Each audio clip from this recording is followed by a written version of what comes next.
Hello students, welcome to my channel study point. इस video में हम पढ़ेंगे क्लास 7 साइंस की बुक का चैप्टर 2 न्यूट्रिशन इन एनिमल्स का सेकंड पार्ट। फर्स्ट पार्ट पे हम पढ़ रहे थे डाइजेस्टिव सिस्टम ऑफ ह्यूमंस में के डाइजेस्टिव सिस्टम में हम पढ़ चुके थे माउथ या buccal cavity, food pipe, stomach, the small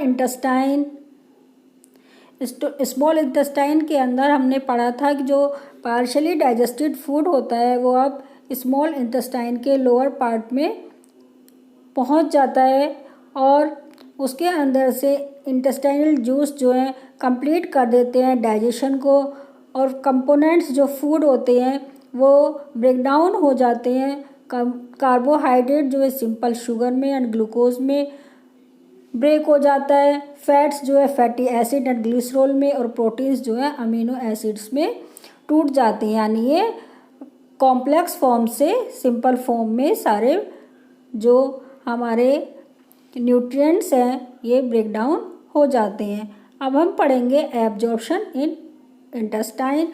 जो एब्जॉर्प्शन है फूड का वो स्मॉल इंटेस्टाइन में होता है। The digested food can now pass into the blood vessels in the wall of intestine. This process is called absorption. जो पचा हुआ फूड है वो एब्जॉर्ब होकर स्मॉल इंटेस्टाइन की वॉल में प्रेजेंट ब्लड वेसल्स में चला जाता है और इस प्रोसेस को ये एब्जॉर्प्शन बोलते हैं। The inner walls of the small intestine have thousands of finger-like outgrowths. These are called villi. जो स्मॉल इंटेस्टाइन की इनर वॉल होती है उस पर फिंगर लाइक स्ट्रक्चर्स होती हैं और वो उभरी हुई स्ट्रक्चर्स होती हैं जिन्हें हम विलाई बोलते हैं। Can you guess what the role of the villi could be in the intestine? क्या आप गैस कर सकते हैं कि जो विलाई की स्मॉल इंटेस्टाइन में क्या रोल है, कि विलाई का हमारे इंटेस्टाइन में क्या काम करती हैं villi? The villi increase the surface area for absorption of the digested food. जो विलाई है वो डाइजेस्टेड फूड का एब्जॉर्प्शन के लिए सरफेस एरिया बढ़ा देती है, यानी अधिक मात्रा में हमारा जो है फूड एब्जॉर्ब हो जाता है। Each villi has a network of thin and small blood vessels close to its surface. The surface of the villi absorb the digested food materials. प्रत्येक विलाई में स्मॉल ब्लड वेसल्स का network सा होता है और विलाई के surface से food का एब्जॉर्प्शन होता है और ये फूड जो है ब्लड वेसल्स में चला जाता है। जो एब्जॉर्ब सब्सटेंसेस हैं उनका जो ट्रांसपोर्टेशन है वो भी ब्लड वेसल्स के द्वारा ही बॉडी के डिफरेंट ऑर्गन्स के तक हो जाता है। जो भी डिफरेंट ऑर्गन्स होते हैं बॉडी के उन तक जो है ये एब्जॉर्ब सब्सटेंसेस हैं ये पहुंच जाते हैं।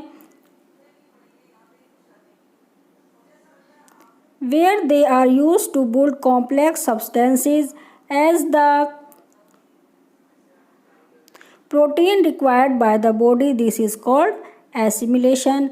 जहाँ उनका उपयोग जो है कॉम्प्लेक्स सब्सटेंसेस बनाने में किया जाता है और इसी प्रोसेस को हम एसिमिलेशन कहते हैं। In cells glucose break down with the help of oxygen into carbon dioxide and water and the energy is released. Cells में प्रेजेंट जो ग्लूकोज है उसका ब्रेक डाउन ऑक्सीजन की हेल्प से कार्बन डाइऑक्साइड और वाटर में हो जाता है और एनर्जी जो है वो रिलीज्ड हो जाती है। The food that remains undigested and unabsorbed enters into the large intestine.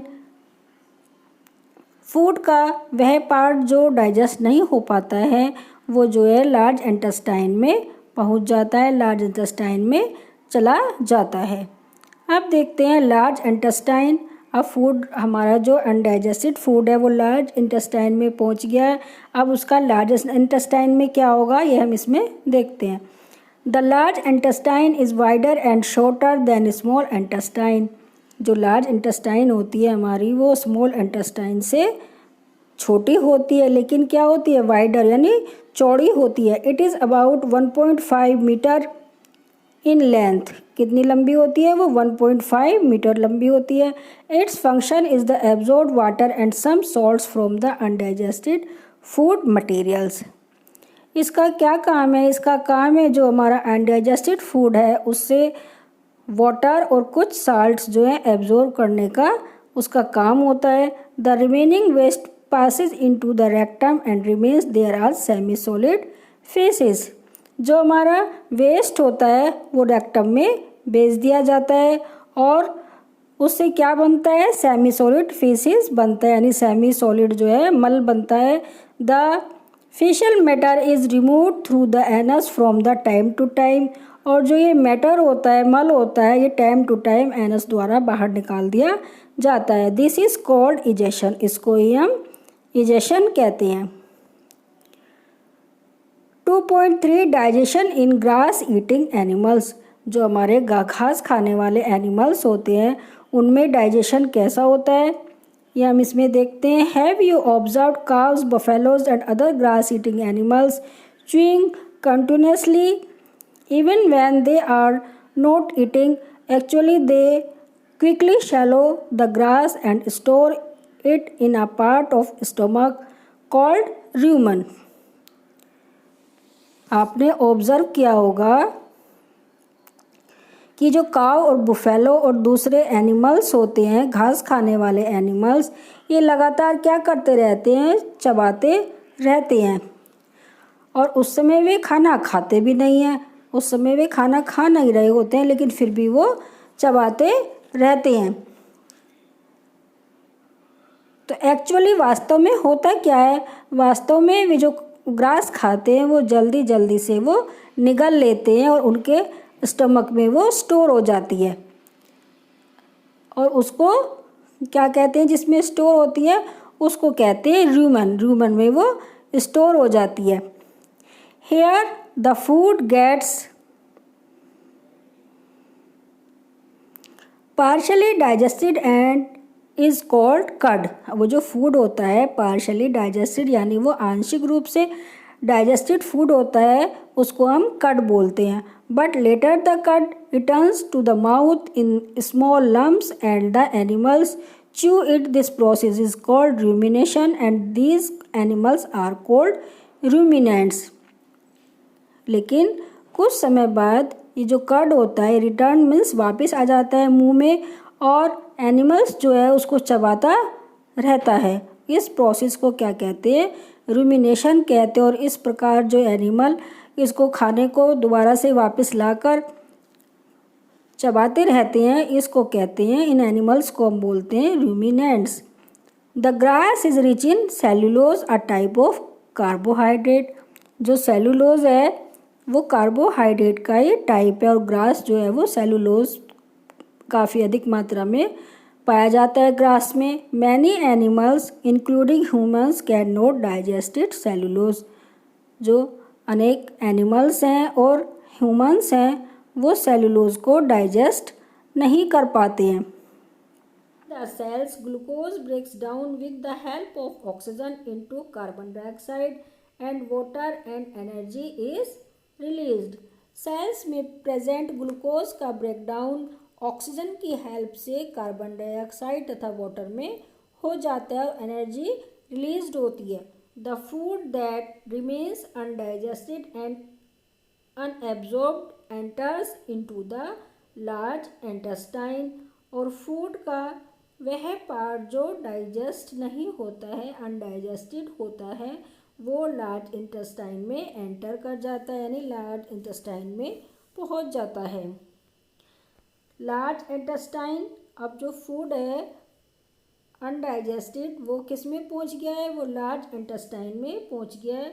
The large intestine is wider and shorter than small intestine. It is about 1.5 metre in length. जो लार्ज इंटेस्टाइन होती है वो small intestine से length भी तो छोटी होती है, लेकिन क्या है? वाइडर होती है। वाइडर मीन्स चौड़ी होती है। और कितनी लंबी होती है वो? 1.5 metre. Its function is to absorb water and some salts from the undigested food materials। जो लार्ज इंटेस्टाइन है इसका फंक्शन यानी इसका कार्य जो है वो अनडाइजेस्टेड फूड से वाटर को और कुछ साल्ट्स को एब्जॉर्ब करने का है। The remaining waste passes into the rectum and remains there are semi solid faeces. जो वेस्ट है उसको रेक्टम में भेज दिया जाता है और जो फिर सेमी सॉलिड फेसेस बन जाता है। The faecal matter is removed through the anus from time to time, this is called egestion.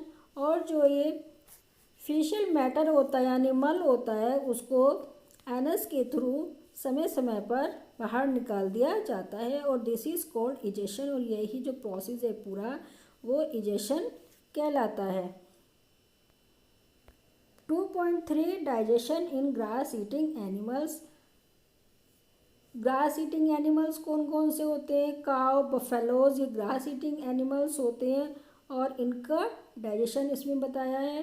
Have you observe cow, buffaloes and other grass eating animals chewing continuously even when they are not eating. आपने observe किया होगा कि जो cause हैं, buffaloes हैं, भैंस हैं और घास खाने वाले एनिमल्स हैं वो अपना मुंह को चबाते रहते हैं, हिलाते रहते हैं और लेकिन वो खाना उस समय खा नहीं रहे होते हैं। Actually they are quickly swallow the grass and store it in a part of stomach called rumen. वास्तव में वो अपने खाने को, ग्रास को निगल लेते हैं और फिर बाद में धीरे धीरे वो उसको चबाते रहते हैं और जो र्यूमन है वो उनका जो फूड है वो र्यूमन में उस समय चला जाता है।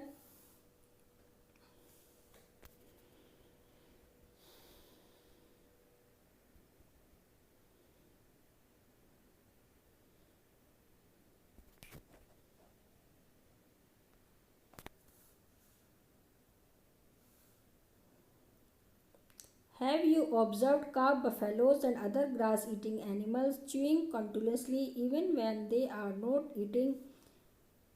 Actually, they quickly swallow the grass and store it in a part of stomach called rumen.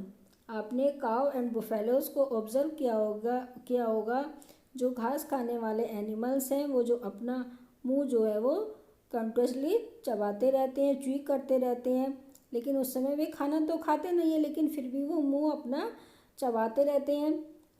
वास्तव में वो जो खाना है उसको वो निगल लेते हैं यानी घास को वो निगल लेते हैं और उनके पेट में एक पार्ट होता है स्टोमक का, उसको रूमन बोलते हैं, उसमें वो खाना जो है स्टोर कर लेते हैं। Here the food gets partially digested and is called cud. वो जो पार्शली डाइजेस्टेड फूड होता है उसको कड बोलते हैं। But later the cud returns to the mouth in small lumps and the animals chews it. लेकिन कुछ समय बाद जो कड होता है वो वापस मुंह में आ जाता है और एनिमल फिर उसको चबाता रहता है। This process is called rumination. इस प्रोसेस को क्या कहते हैं? रूमिनेशन कहते हैं। And these animals are called ruminants. और उन एनिमल्स को जो रूमिनेशन वाला प्रोसेस करते हैं उन एनिमल्स को रूमिनेंट्स कहते हैं। The grass is rich in cellulose, a type of carbohydrate. Many animals including human can not digest cellulose. जो ग्रास होती है वो सेलुलोज ग्रास में पाया जाता है। वो क्या सेलुलोज जो है वो कार्बोहाइड्रेट की एक टाइप है और जो अनेक एनिमल्स होते हैं इंक्लूडेड ह्यूमंस भी वो सेलुलोज को डाइजेस्ट नहीं कर पाते हैं। Ruminants have a large sac-like structure called rumen between the esophagus and the small intestine. The cellulose of the food is digested here by the action of certain bacteria which are not present in humans. Ruminants के अंदर एक large सेक like structure होती है जो Roman, oesophagus और small intestine के mid में होती है। जो सेलुलोज को डाइजेस्ट करने वाला एंजाइम जो है इसी में प्रेजेंट रहता है लेकिन वो ह्यूमंस में नहीं होता है प्रेजेंट, इसलिए ह्यूमंस जो है वो सेलुलोज को डाइजेस्ट नहीं कर पाते हैं। देखिए पिक्चर में भी दिखाया गया है कि जो काव है वो अपने मुंह से फूड लेती है, ग्रास खाती है और वो फूड जो है फिर उसके रूमेन में स्टोर हो जाता है और कुछ समय बाद जो काव है वो रूमेन से फूड फिर से अपने मुंह में लाती है और फिर उसको धीरे धीरे चबाती है। तो ये रूमेन जो है वो इसोफेगस और स्मॉल इंटेस्टाइन के मिड में प्रेजेंट है। और एक और स्ट्रक्चर होती है इसमें, सीकम नाम की स्ट्रक्चर होती है, इसके अंदर वो बैक्टीरिया प्रेजेंट होता है जो सेलुलोज को डाइजेस्ट करने में हेल्प करता है। और ये जो सीकम नामक स्ट्रक्चर है ये ह्यूमंस में नहीं होती है, इसलिए ह्यूमंस जो है वो सेलुलोज को डाइजेस्ट नहीं कर पाते हैं, क्योंकि उनमें वो जब बैक्टीरिया ही प्रेजेंट नहीं है तो वो सेलुलोज को डाइजेस्ट नहीं कर पाते हैं। So far you have learnt about animals which possess the digestive system, but there are many small organisms which do not have a mouth and a digestive system. अब तक हमने उन एनिमल्स के बारे में पढ़ा है जिनमें डाइजेस्टिव सिस्टम पाया जाता है, परंतु ऐसे बहुत से स्मॉल ऑर्गेनिज्म हैं जिनके अंदर ना माउथ पाया जाता है और ना ही डाइजेस्टिव सिस्टम पाया जाता है। Then how to they acquire and digestive food, तो वे किस प्रकार अपने फूड को एक्वायर करते हैं यानी फूड को लेते हैं। In the section below you will learn another interesting way of food intake. तो हम 2.4 में हम देखेंगे कि फूड को लेने का एक इंटरेस्टिंग मेथड है, उसको हम पढ़ेंगे। तो 2.4 feeding and digestive in the amoeba. 2.4 के अंदर हम पढ़ेंगे कि अमीबा में फूड लेने का क्या तो मेथड है और क्या है उसका डाइजेशन मेथड है, कैसे वो डाइजेशन करता है। Amoeba is a micro organism single cell organism found in the pond water. जो अमीबा है वो सिंगल सेल स्ट्रक्चर है यानी वो वन सेल स्ट्रक्चर है और माइक्रोस्कोपिक है यानी वो माइक्रोस्कोप से ही देखा जा सकता है। फाउंड इन पॉन्ड वाटर, और पॉन्ड के यानी तालाब के पानी में वो पाया जाता है। Amoeba has a cell membrane, a rounded dense nucleus and many small bubbles like vacuoles. Amoeba के अंदर सेल मेम्ब्रेन पाई जाती है, राउंडेड न्यूक्लियस मिलता है और उसके अंदर छोटे छोटे बबल लाइक वैक्यूल्स होते हैं और उसके अंदर साइटोप्लाज्म भी प्रेजेंट होता है। Amoeba constantly changes it's shapes and position. Amoeba जो है अपना लगातार शेप एंड साइज जो है वो चेंज करता रहता है, यानी वो अपनी शेप जो है वो बदलता रहता है, कभी कैसा हो जाता है कभी कैसा हो जाता है। It pushes out one or more finger like projection called pseudopodia or false feet for movement and capture of the food. उसके अंदर अनेक जो है फिंगर लाइक प्रोजेक्शंस होते हैं जिनको हम स्यूडोपोडिया बोलते हैं, और जो स्यूडोपोडिया है उसको ये फूड को पकड़ने में हेल्प करते हैं। देखिए ये अमीबा की पिक्चर है, अमीबा की शेप देखिए कैसी शेप है इसकी, ये अपनी शेप को बदलता रहता है फूड पकड़ने के लिए। यदि उसका फूड उसके पास आता है तो ये यहाँ पर यदि इसका फूड आ जाता है तो ये अपने जो स्यूडोपोडिया है इनको आगे को बढ़ा लेता है, इसकी शेप चेंज हो जाती है और फिर अपने फूड को ये अंदर ले लेता है। कभी इसकी शेप कैसी हो जाती है कभी इसकी शेप कैसी हो जाती है। तो ये जो फिंगर लाइक स्ट्रक्चर्स हैं इनको कहते हैं हम स्यूडोपोडिया। ये इसके फूड को पकड़ने में हेल्प करते हैं और इसमें ये छोटे छोटे जो वैक्यूल्स दिखाए गए हैं इनको फूड वैक्यूल्स बोलते हैं।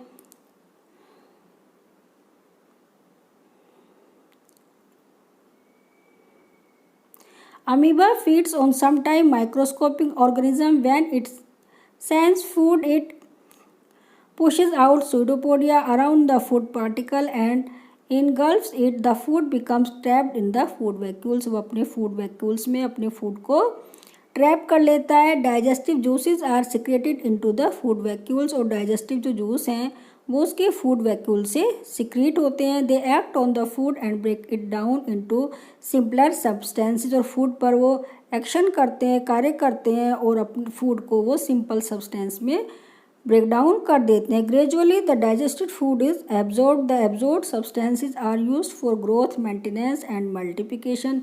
जो उसके डाइजेस्टिव फूड है उसका, वो उसकी ग्रोथ में, मेंटेनेंस में और मल्टीप्लिकेशन में उसको हेल्प करता है। ग्रोथ मीन्स होता है उसके विकास में, वृद्धि में सहायता करता है। मेंटेनेंस उसको ठीक रखने में, और मल्टीप्लिकेशन 1 से 2 अमीबा बनने में उनको हेल्प करता है। The end digested residue of the food is expel outside by the vacuole. जो उसका अनडाइजेस्टेड फूड होता है वो वैक्यूल के थ्रू जो है एक्सपेल यानी बाहर कर दिया जाता है। The basic process of digestion of food and release of energy is the same in the animals. जो एनिमल्स का डाइजेशन का बेसिक प्रोसेस है वो सभी एनिमल्स का सेम है। In a later chapter you will learn about the transport of the food absorbed by the intestine to the various parts of the body. जो food small intestine के द्वारा absorb किया जाता है उसका ट्रांसपोर्टेशन बॉडी के अनेक पार्ट्स में होता है। इसके बारे में हम आगे के चैप्टर में पढ़ेंगे। आई होप आपको वीडियो पसंद आया होगा। कमेंट सेक्शन में बताएं बच्चों। चैनल को सब्सक्राइब करना ना भूलें। थैंक यू बेटा।